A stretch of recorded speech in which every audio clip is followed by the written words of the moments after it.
ఆర్థిక సమస్యలు అభివృద్ధికి అవరోధంగా మారాయన్నారు సీఎం రేవంత్ రెడ్డి. ఎన్ని ఇబ్బందులు ఉన్నా సంక్షేమ కార్యక్రమాలు కొనసాగిస్తున్నామన్నారు. రైతు భరోసా నిధులను మొత్తం 3 విడతల్లో పూర్తి చేస్తామన్నారు. రైతుల కోసం ఇప్పటి వరకు 1,40,000 కోట్లు ఖర్చు చేశామని సీఎం వివరించారు. సిద్దిపేట జిల్లా నర్మెటలో 300 కోట్ల రూపాయలతో నిర్మించిన ఆయిల్ ఫామ్ ఫ్యాక్టరీని సీఎం రేవంత్ రెడ్డి ప్రారంభించారు. అక్కడే 80 కోట్లతో నిర్మించే రిఫైనరీ యూనిట్ కు శంకుస్థాపన చేశారు. ఆ తర్వాత ఆయిల్ ఫ్యాక్టరీని పరిశీలించారు. అనంతరం అక్కడే ఏర్పాటు చేసిన బహిరంగ సభలో సీఎం 9,000 కోట్ల రైతు భరోసా నిధులను విడుదల చేశారు. ఈ 9,000 కోట్లు 3 విడతల్లో రైతుల ఖాతాలో ప్రభుత్వం జమ చేయబోతుంది. ఈ సందర్భంగా సీఎం మాట్లాడుతూ ఆర్థిక సమస్యలు ఇబ్బంది పెడుతున్నా రైతుల విషయంలో వెనుకంజ వేయడం లేదన్నారు. ఎన్ని ఇబ్బందులు ఉన్నా రైతు సంక్షేమ కార్యక్రమాలు కొనసాగిస్తామన్నారు. 45 రోజుల్లో 3 విడతల్లో రైతుల ఖాతాల్లో 9,000 కోట్లు వేయనున్నామని చెప్పారు. రైతులకు ఉచిత విద్యుత్ ఇచ్చి రుణమాఫీ కూడా చేశామన్న సీఎం వరికి బోనస్ ఇస్తున్నామని, వరదల వల్ల నష్టపోతే పరిహారం ఇస్తున్నామన్నారు.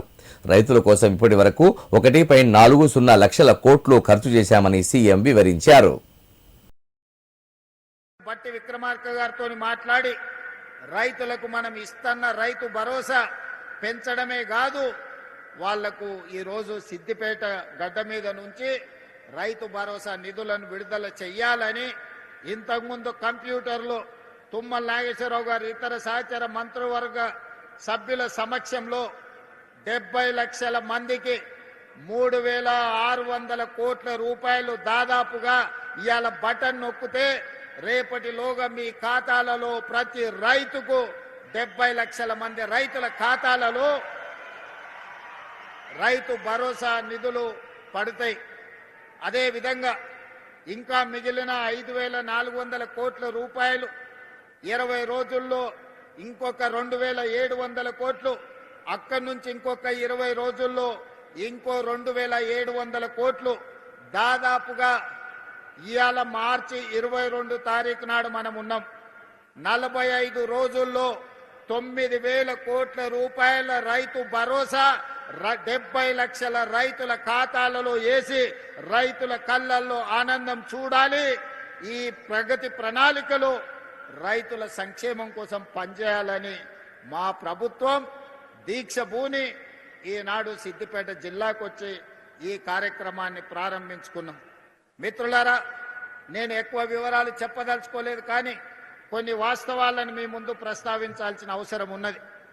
114 నెలలు చంద్రశేఖరరావు గారు పెద్దలు ముఖ్యమంత్రిగా పనిచేసింది. వారు పెట్టిన ఖర్చు సరాసరి రైతుల కోసం పెట్టిన ఖర్చు 2,533 కోట్లు ప్రతి నెల ఖర్చు పెడితే, ఈనాడు మాన ప్రభుత్వం వచ్చి 28 నెలలైతే ఈ 28 నెలల సరాసరి ప్రతి నెల 5,500 కోట్ల రూపాయలు ఈ రోజులో రైతు సంక్షేమం కోసం ఈ రోజు మన ప్రభుత్వం ఖర్చు పెడుతున్నది. ఇది రైతు ప్రభుత్వం, రైతు రాజ్యం అని చెప్పి రైతును రాజును చేయాలని ఈనాడు మన ప్రభుత్వం ప్రయత్నం చేస్తుంది. మీ ఆశీర్వాదం, మీ అండదండలు ఉండడంతో ఈనాడు ఈ కార్యక్రమాన్ని అద్భుతంగా ముందుకు తీసుకెళ్తున్నాం. రాష్ట్రము చిన్నదైనా భారతదేశంలో ఈ 2 సంవత్సరాలు ప్రతి పంట మొట్టమొదటి స్థానం భారతదేశంలో తెలంగాణ రాష్ట్రం ముందు నిలబడ్డది వరి పండించడంలో. పోయిన సంవత్సరం 2,58,00,000 మెట్రిక్ టన్నుల వరి ఉత్పత్తి చేసి దేశంలోనే నెంబర్ 1 రాష్ట్రంగా ఈనాడు తెలంగాణ రాష్ట్రం నిలబడ్డది. కానీ ఈనాడు వ్యవసాయంలో మార్పు రావాలి. ఈరోజు పామాయిల్ ఫ్యాక్టరీని దాదాపుగా 750 కోట్ల రూపాయలతోని ఈనాడు కార్పొరేషన్ ఆధ్వర్యంలో ఈరోజు ప్రారంభించుకున్నాం. తుమ్మల నాగేశ్వరరావు గారు, రఘునందనరావు గారు చెప్పినట్టు తెలంగాణ రాష్ట్రంలో పామాయిల్ పంట ఈనాడు 3 లక్షల ఎకరాలకు చేరింది. 3 లక్షల ఎకరాలు కాదు, 10 లక్షల ఎకరాల పామాయిల్ పండించినా కొనడానికి ప్రభుత్వం సిద్ధంగా ఉంది. మీకు లాభసాటి వ్యవసాయంగా మారుతుంది. రైతును పంట మార్పిడిలోకి రావాల్సిందిగా నేను విజ్ఞప్తి చేస్తున్నా. ఇవాళ ఎక్కడ చూసినా పాలు ఎక్కడి నుంచో కొనుక్కుంటున్నాం, కూరగాయలు విదేశాల నుంచి తెచ్చుకుంటున్నాం, కోడిగుడ్లు పక్క రాష్ట్రం నుంచి తెచ్చుకుంటున్నాం, తమిళనాడు నుంచి. మరి చికెన్ కావాలంటే ఒక దగ్గర పోతున్నాం, పాలు కావాలంటే చిత్తూరు పోతున్నాం, కూరగాయలు కావాలంటే ఇంకో రాష్ట్రం పోతున్నాం. ఇట్లా ఏది చూసినా ఇవాళ ఇతర ప్రాంతాల నుంచో, ఇతర జిల్లాల నుంచో, ఇతర రాష్ట్రాల నుంచో, ఇతర దేశాల నుంచో దిగుమతి చేసుకునే పరిస్థితి వచ్చింది. దీనికి కారణం ఏందో మా రైతన్నలను ఆలోచన చేయమంటున్నా. మా తుమ్మల నాగేశ్వరరావు గారికి నేను సూచన చేస్తున్నా, రైతుల చైతన్యం తీసుకురావాలి. రైతులు పండించే వడ్లు ఒక్కటే మన సమస్యకు పరిష్కారం కాదు. ఇవాళ వరి పండిస్తే వ్యవసాయ రైతుకు కష్టం తక్కువ ఉందని వరి పండిస్తుండ్రు, వరి కొంటున్నాం. కానీ భారతదేశంలో ఈరోజు ఈ దేశానికే కాదు, ప్రపంచంలో అన్ని దేశాలకు మన దగ్గర పండించిన వడ్లు బియ్యం సరఫరా చేసినా ఇంకా మిగిలిపోయే పరిస్థితి ఉంది. మన కేంద్ర మంత్రిని కలిసినప్పుడు మేము ఈసారి 50 లక్షల మెట్రిక్ టన్నుల కంటే మేము ఎక్కువ ప్యాడీ కొనము, మీరు ఆపండి అన్నారు. ఇప్పటికే ఈ సంవత్సరం 71 లక్షల మెట్రిక్ టన్నుల వడ్లు మనం కొన్నాం. మరి కొన్న వడ్లు ఏం చేయాలో మీరు ఆలోచన చేయండి. ఇవాళ గిట్టుబాటు ధరతో పాటు బోనస్ ఇచ్చి కొన్న తర్వాత, ఈరోజు పేదలకు సన్న బియ్యం ఇచ్చిన తర్వాత ఇంకా లక్షల మెట్రిక్ టన్నుల వడ్లు బియ్యం మన దగ్గర మిగిలిపోతున్నాయి. ఈరోజు విదేశాలకు ఎగుమతి చేద్దామంటే సరైన గిట్టుబాటు ధర లేదు, లాభసాటిగా లేదు, సమస్యలు వస్తున్నాయి. మరి అందుకే ఇవాళ పంట మార్పిడికి మనం పూనుకోవాలి. ప్రభుత్వం రైతులను ప్రోత్సహించాలి, మిల్లెట్స్ పండించాలి, కూరగాయలు పండించాలి, పండ్లు పండించాలి. ఈరోజు పాలకూర లాంటి ఆకుకూరలన్నిటిని కూడా మనం పండించాలి. ఈరోజు రైతులకు పాలు కావాలి అంటే పేద పట్టణంలో ఉండే వాళ్లకు ఈరోజు పాలు పండ్లు కొనాలంటే ఎక్కడికో పోవాల్సి వస్తుంది. వీటన్నిటినీ ఈరోజు మన పంట మార్పిడి ద్వారా రైతులకు అన్ని అవకాశాలు కల్పించాలి. రైతులను ప్రోత్సహించడానికి ప్రణాళికలు సిద్ధం చేయాలి. తెలంగాణ ప్రాంతం నిజాం కాలంలోనే వాణిజ్య పంటలకు ప్రసిద్ధిగా ఉండేదని, రాష్ట్రంలో పంటల విధానంలో మరిన్ని మార్పులు రావాలన్నారు సీఎం రేవంత్ రెడ్డి. గతంలో రంగారెడ్డి జిల్లాలో కూరగాయలు, పండ్లు, ఆకుకూరలు బాగా పండించేవారని, ఈ జిల్లాలో రియల్ ఎస్టేట్ వ్యాపారం వల్ల పంటల సాగు తగ్గిందన్నారు. దీంతో కూరగాయలు, పండ్లు ఇతర రాష్ట్రాల నుంచి దిగుమతి చేసుకోవాల్సి వస్తుందన్నారు. కేంద్రం 50 లక్షల టన్నుల వరి మాత్రమే కొంటామని చెప్తుందని, పంటల మార్పిడి ద్వారా మాత్రమే వ్యవసాయం లాభసాటి అవుతుందన్నారు సీఎం. సిద్దిపేటలో నిర్మించినటువంటి ఫ్యాక్టరీ కొడంగల్లోనూ నిర్మించాలని మంత్రి తుమ్మలకు విజ్ఞప్తి చేస్తున్నానన్నారు. తెలంగాణలో ఒక్కో జిల్లా ఒక్కో పంటకు ప్రసిద్ధిని, తెలంగాణలో సారవంతమైన భూములు, కష్టపడే రైతులు ఉన్నారన్నారు. అంకాపూర్ రైతులను ఆదర్శంగా తీసుకుని రైతులంతా ముందుకెళ్లాలని సీఎం ఈ సందర్భంగా పిలుపునిచ్చారు. ఈ కార్యక్రమంలో మంత్రులు వివేక్ వెంకటస్వామి, తుమ్మల నాగేశ్వరరావు, పొంగులేటి శ్రీనివాసరెడ్డి తదితరులు పాల్గొన్నారు.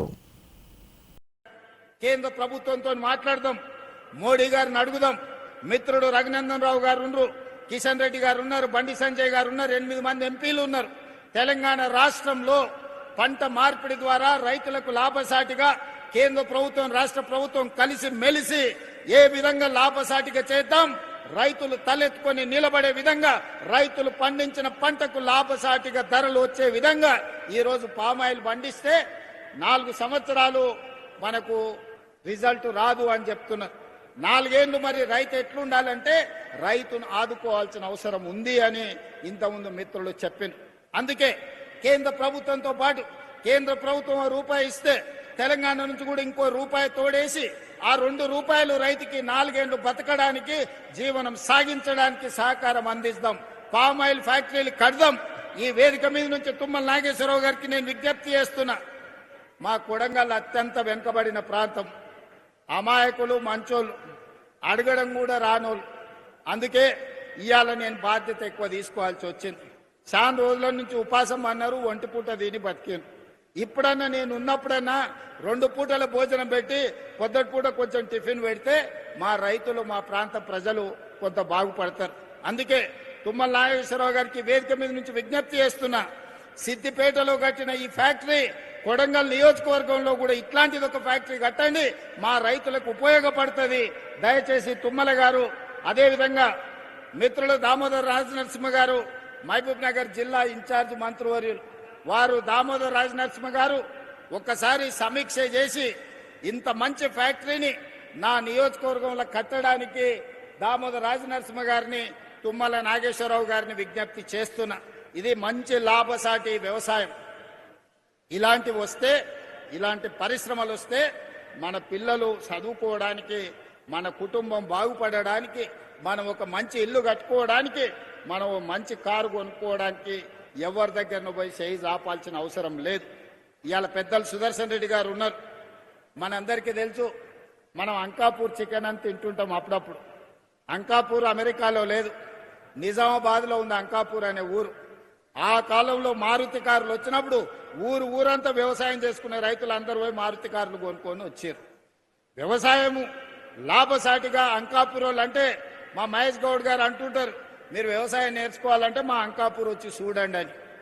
సంతోషమే, చూస్తాం. కానీ తెలంగాణలో 12,702 గ్రామ పంచాయతీలు ఉన్నాయి. ప్రతి గ్రామ పంచాయతీ ఒక అంకాపూర్ కావాలి. ప్రతి రైతు వ్యవసాయంలో సంపాదించి, వ్యవసాయంలో పంట పండించి కారు కొనుక్కునే స్థాయికి రావాలి. ఆ విధంగా అంకాపూర్ అనే గ్రామాన్ని ఆదర్శంగా తీసుకొని తెలంగాణ రాష్ట్రం 12,728 గ్రామ పంచాయతీలు ఉన్నాయి. అన్ని గ్రామ పంచాయతీలను అంకాపూర్ లాగా తీర్చిదిద్దాల్సిన బాధ్యత ఈ ప్రభుత్వం మీద ఉన్నది. ఆ కార్యక్రమాన్ని మన అందరం కలిసి భుజాలకు ఎత్తుకుందాం. నాకు కావాల్సిందంతా వయసు ఉంది, ఓపిక ఉంది, అవగాహన ఉంది. తెలివంది అడిగి తెలుసుకుంటా. నాకు తెలుసని నేను గొప్పలకు ఓను, తెలివంది ఏమని ఉంటే తెలుసుకుంటా. నేను తెలుసుకున్నది మీతో పంచుకుంటా. నేను మీతో పంచుకున్నది మీరు పంట పండిస్తే తెలంగాణ అద్భుతమైన తెలంగాణ, బంగారు తెలంగాణ అంటే గిదే బంగారు తెలంగాణ. తెలంగాణలో పంటే ప్రతి పంట, ప్రతి గింజ బంగారు తెలంగాణలో భాగస్వాములను చేస్తుంది అని చెప్పి ఈనాడు మా రైతాంగం అందరూ కూడా కదిలి రావాలి. ఎన్నికలు ఉన్నప్పుడు మాత్రమే రాజకీయాలు చేద్దామని, ఎన్నికలు లేనప్పుడు ప్రాంతాల అభివృద్ధి కోసం పరస్పరం సహకరించుకుందామన్నారు సీఎం రేవంత్ రెడ్డి. ప్రత్యర్థి పార్టీ నేతల గురించి ఆలోచిస్తే ప్రజలకు అన్యాయం జరుగుతుందన్నారు. ప్రజలకు ఇచ్చే నిధుల విషయంలో వివక్ష చూపే నేతను కాదన్నారు. ప్రజలు 2 సార్లు బీఆర్ఎస్ కు అధికారం ఇచ్చారు, 2 సార్లు కాంగ్రెస్ కు ఇస్తారన్నారు. వచ్చే ఎన్నికల్లో సిద్దిపేటలోనూ కాంగ్రెస్ అభ్యర్థిని గెలిపిస్తానని చెప్పారు. సిద్దిపేట నుంచి గెలిచిన కాంగ్రెస్ ఎమ్మెల్యేకు మంత్రి పదవి ఇస్తారని స్పష్టం చేశారు సీఎం రేవంత్ రెడ్డి. రాజకీయాల కోసం మాట్లాడాలి, ప్రజల మేలు కోసం మాట్లాడాలి. కానీ ఏమి జరగొద్దు, అడ్డుకోవాలి, వీళ్ళు ఏమి చెయ్యొద్దు, వీళ్ళనేమి చెయ్యనియొద్దు అంటే ఇది ప్రజల పట్ల పగతో వ్యవహరించినట్టే. ప్రతిపక్షం బాధ్యత అది కాదు.